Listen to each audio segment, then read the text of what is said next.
அனைவருக்கும் வணக்கம். Welcome to பொன்மாரின் சேனல். இந்த வாரம் வியாழக்கிழமை ஒரு மலையாள படம், ரொம்ப ஒரு எதிர்பார்ப்போட ரிலீஸ் ஆயிருக்க படம் கிரைம் த்ரில்லர் தான் தங்கமணி. இந்த படம் எதிர்பார்ப்பு அதிகமாக இருந்தது. ஏன்னா இந்த படத்தை வந்து பல சூப்பர் ஹிட் படங்களை கொடுத்த பூவே உனக்காக, துள்ளாத மனம் துள்ளும், இந்த மாதிரி பல சூப்பர் டூப்பர் ஹிட் படங்களை கொடுத்த சூப்பர் குட் ஃபிலிம்ஸோட ப்ரொடக்ஷன்ஸில் வருது.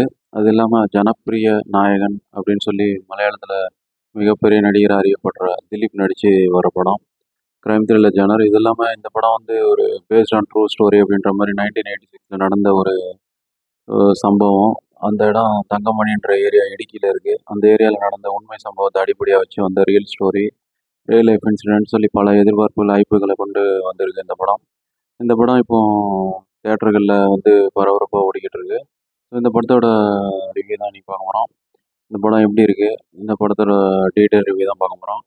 நம்ம சேனலில் புது படங்கள் ரிவ்யூலாம் பண்ணிட்டு வரோம். அது தேட்டரில் வரும்போது தேட்டருக்கு அப்புறம் ஓடிடியில் எப்படி இருக்குன்னு தெரிஞ்சு யூஸ்ஃபுல்லாக இருக்கும். அதனால் நம்ம சேனலை சப்ஸ்கிரைப் பண்ணிங்கன்னு கேட்டுக்கிறேன். அது இல்லாமல் இந்த ரிவ்யூ உங்களுக்கு பிடிச்சிருந்தா உங்கள் ஃப்ரெண்ட்ஸ் அண்ட் ரிலேஷன் எல்லாருக்கும் ஷேர் பண்ணுங்கன்னு கேட்டுக்கிறேன். இந்த படத்தில் வந்து திலீப், அப்புறம் பிரணீதா, நீட்டா பிள்ளை, அப்புறம் சித்திக், மனோஜ் கே ஜெயன், ஜான் விஜய், சம்பத்குமார்னு ஏகப்பட்ட நடிகர்கள்லாம் நடிச்சிருக்காங்க.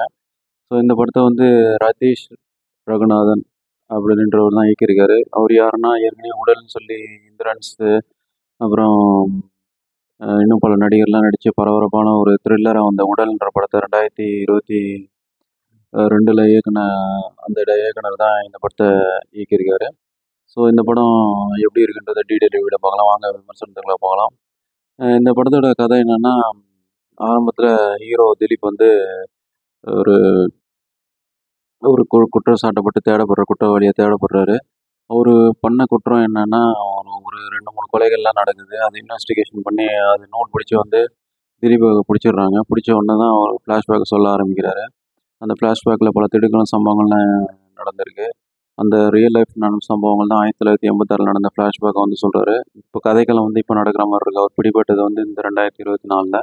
அவர் வந்து இந்த 1986 நடந்த சம்பவங்களுக்காக ஒரு சிறை தண்டனை அனுபவிச்சிருப்பாரு. செய்யாத தண்டனைக்காக அவர் எதனால ஜெயிலுக்கு போனார், அவங்க ஃபேமிலி மெம்பர்ஸ்க்கு என்னாச்சு, ஒரு எதிர்பாராத ட்விஸ்ட் அண்ட் டர்ன்ஸான திருப்பங்கள்லாம் ஒரு வாழ்க்கையில் நடந்து ஒரு வாழ்க்கையை புரட்டி போடக்கூடிய அளவு சம்பவங்கள்லாம் நடந்திருக்கும். அதெல்லாம் வந்து எக்ஸ்பிளைன் பண்ணுறாரு போலீஸ்கிட்ட. ஸோ அதுக்கப்புறம் ஒரு கட்டத்தில் போலீஸ்லேருந்து தப்பிச்சு போயிட்டு மீதி இருக்கிற ஆளுங்களையும் பழி வாங்க போகிறாரு. அதுக்கப்புறம் என்னாச்சு, அவர் திரும்ப அவர் பிடிபட்டாரா இல்லை மீதி உள்ள ஆளுங்களை பழி வாங்கினாரா அப்படிங்கிறத எதிர்பாராத கிளைமேக்ஸோட முடிக்கிறது தான் பேலன்ஸான மிச்ச கதை. இனி படத்தில் ப்ளஸ் மைனஸ் பார்க்கலாம். படத்தில் ப்ளஸ்ன்னு பார்த்தா இது 1986 ரியல் ஸ்டோரியை பேஸ் பண்ணி எடுத்திருக்காங்க. அதனால அந்த 1986 உள்ள அந்த காஸ்டியூமு, அந்த பெரிய காலர் வச்ச சட்டை, அப்புறம் அந்த காலத்து வந்து அம்பாசிடர் கார்ஸ், அந்த காலத்தில் உள்ள சைக்கிள், இந்த சைடில் பெட்டி வச்ச சைக்கிள் எல்லாமே நல்லா சிறப்பாகவே பண்ணியிருக்காங்க. ஆர்ட் டைரக்டர் நம்ம பாராட்டுகள் தெரிவிச்சுக்கலாம். காஸ்டியூமும் நல்லா இருக்குது. காஸ்டியூம் டிசைனர் நம்ம பாராட்டுகள் தெரிவிச்சுக்கலாம். அது இல்லாமல் இந்த படத்தில் ரியல் இன்சிடென்ட்டை கொஞ்சம் சினிமா கலந்து நல்ல ஒரு முயற்சியாக என்கேஜிங்காக கொண்டு வரதுக்கு முயற்சி பண்ணியிருக்காரு இயக்குனர். அதில் ஓரளவு வெற்றி பெற்றார்னு சொல்லலாம். அது இல்லாமல் படத்தில் அந்த நாயகனாக வர திலீப் வந்து ஏற்கனவே சொன்ன மாதிரி ஜனப்பிரிய நாயகன் சொல்லி மக்களோட அபிமானம் பெற்ற நடிகர். அவர் பல சூப்பர் டூப்பர் ஹிட் படங்களை மலையாளத்தில் கொடுத்தவர். ஸோ ஒரு நீண்ட நாளைக்கு அப்புறம் இந்த படத்தில் நடிச்சிருக்காரு மலையாளத்தில். ஸோ அதனால் அவரோட நடிப்பு எப்படி இருக்குன்னு எல்லாம் எதிர்பார்த்தாங்க. இந்த படத்தில் வழக்கம் போல் ஒரு சிறப்பான நடிப்பு. அதில் ஆக்ஷன் சீன்ஸ்லாம் நிறையவே இருக்குது. ஸ்டண்ட்லலாம் நல்லா பின்னி எடுக்கிறாரு. அது இல்லாமல் சென்டிமெண்ட் சீன்ஸு, ஒரு சில சின்ன சின்ன காமெடி, மைல்டு காமெடி, பிளாக் காமெடிலாம் நல்லாவே பண்ணியிருக்காரு. அவருக்கு நம்ம வாழ்த்துக்களை தெரிவிச்சுக்கலாம். அது இல்லாமல் படத்தில் பிரணீதா வந்து முக்கியமான ஒரு ரோலில் வராங்க. கமிஷனர் ரோலில். அவங்க ரோலை சிறப்பாக பண்ணியிருக்காங்க. இன்னும் கொஞ்சம் நீட்டாக எழுதியிருக்கலாம்.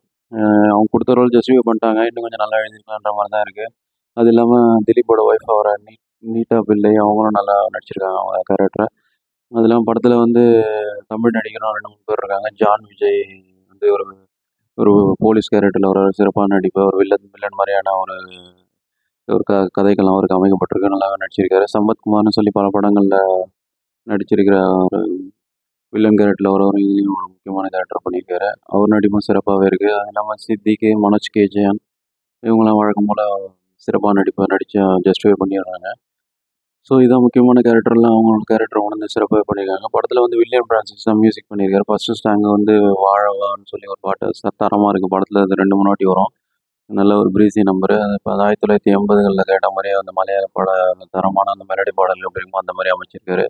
அவரோட பாராட்டு தெரிவிச்சுக்கலாம். அது இல்லாமல் கேமராவும் நல்லாயிருக்கு. டே நைட்டு எஃபெக்ட்ஸ் எல்லாமே நல்லாயிருக்கு. அது இல்லாமல் கேரளாவோட லேண்ட்ஸ்கேப்லாம் வந்து சிறப்பாகவே படம் பிடிச்சிருக்காரு. நம்ம ஒளிப்பதிவாளர் பாராட்டு தெரிவிச்சுக்கலாம். படம் ஆஹா ஓஹோவா மைனஸே இல்லையான்னா இருக்குது. இந்த படம் வந்து ஸ்க்ரீன் ப்ளே வந்து 1990களில் வந்த அந்த கதைக்களம் மாதிரி அவுட்டேட்டடான நரேஷனாக இருக்குது. ஏன்னா வந்து ஹீரோ வந்து பயன்படுத்துகிற திலீப் வந்து பயன்படுத்துகிற அந்த உத்திகள்லாம் வந்து பழைய அவுட்டேட்டடான உத்திகள். இன்றைக்கி ட்ரெண்டுக்கு இல்ல மாதிரியே இல்லை. ஏன்னா இன்றைக்கி ட்ரெண்டுக்குள்ள அந்த மாதிரி ரிவால்வர் அந்த மாதிரி இதெல்லாம் வச்சு பண்ண மாட்டார் அவர். அவர் வந்து யூஸ் பண்ணுற ஆயுதங்கள்லாம் அந்த மாதிரி ஒரு செயினு, அந்த கடப்பாரை அந்த மாதிரி விஷயங்கள் வச்சு தான் அந்த இது ஒரு அருவாள் மாதிரி ஒன்று வரும். அந்த மாதிரி ஆயுதங்கள் வச்சு தான் பண்ணுறாரு. அது கொஞ்சம் அவுட்டேட்டட். இதே இது 2024 அப்டேட்டடாக இருக்க மாதிரி காமிச்சிருக்கலாம். அது இல்லாமல் ப்ரொடக்ஷன் வேல்யூ இன்க்ரீஸ் பண்ணியிருக்கலாம். பல இடங்கள்ல அந்த மார்க்கெட் மாதிரியான ஒரு இடங்கள்லாம் செட்டிங் நல்லா தெரியுது. அது கொஞ்சம் இன்னும் கொஞ்சம் நல்லா ப்ராப்பராக இது பண்ணியிருந்து ஒரு நல்ல ஒரு க்ரௌடையும் நல்லா மாப் காமிச்சிருந்து நல்லா பண்ணியிருக்கலாம். அது இல்லாமல் நரேஷனையும் கொஞ்சம் இன்னைக்கு உள்ள ட்ரெண்டுக்கு ஏற்ற மாதிரி பண்ணிக்கலாம். கதைகள் என்னதான் இருந்தாலும் 1986 இருந்தாலும் இன்றைக்கி அது நரேஷன் சொல்கிறதுல இன்னும் கொஞ்சம் விருப்பம் கூட்டியிருந்தா இன்னும் கொஞ்சம் நல்லாவே இருந்திருக்கும். அது இல்லாமல் படத்தை ஒரு 20 நிமிஷம் இன்னும் கொஞ்சம் கிறிஸ்பாகவே கட் பண்ணியிருக்கலாம்.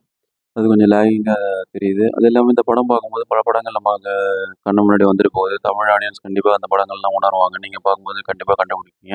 அது என்னென்ன படங்கள்னால் ஒரு கைதியின் டைரி, அப்புறம் இது நம்ம இப்போ இப்போ வந்து தர்மதுரை, சூப்பர் ஸ்டார் அவர்களோட தர்மதுரை, அப்புறம் சமீபத்தில் வந்த சூரிய அவர்கள் நடிப்பில் வந்த விடுதலை 2023ல் வந்த அந்த படம். இந்த 3 படங்களும் வந்து ஞாபகத்துக்கு வருது. ஏன்னா இது இந்த ஒரு தர்மதுரையும், ஒரு கைதியின் டைரியும் வந்து பழிவாங்குற கதை. விடுதலை வந்து ஒரு ஏரியா மக்களை எப்படி வந்து போலீஸ் வந்து டார்ச்சர் பண்ணுவாங்கன்ற அது உண்மை ஸ்டோரியை வந்து இது பேஸ் பண்ணி இதுவும் எடுத்திருக்கு. அதனால இந்த படங்கள் நம்ம கண்ணு முன்னாடி வந்துட்டு போகிறத தவிர்க்க முடியல. ஸோ அந்த மாதிரி காட்சிகளை வந்து கொஞ்சம் வேறு மாதிரி எடுத்துகிட்டு போயிருந்தா இன்னும் கொஞ்சம் சிறப்பாகவே வந்திருக்கும். அது கொஞ்சம் பண்ணி இந்த சின்ன சின்ன குறைகளை சரி பண்ணி தான் வேறு லெவலுக்கு வந்திருக்கும். மொத்தத்தில் இந்த படம் எப்படி இருக்குன்னா, ஓல்டு நரேஷனால் இந்த படம் வந்து கொஞ்சம் அவுட்டேட் ஆயிடுச்சு.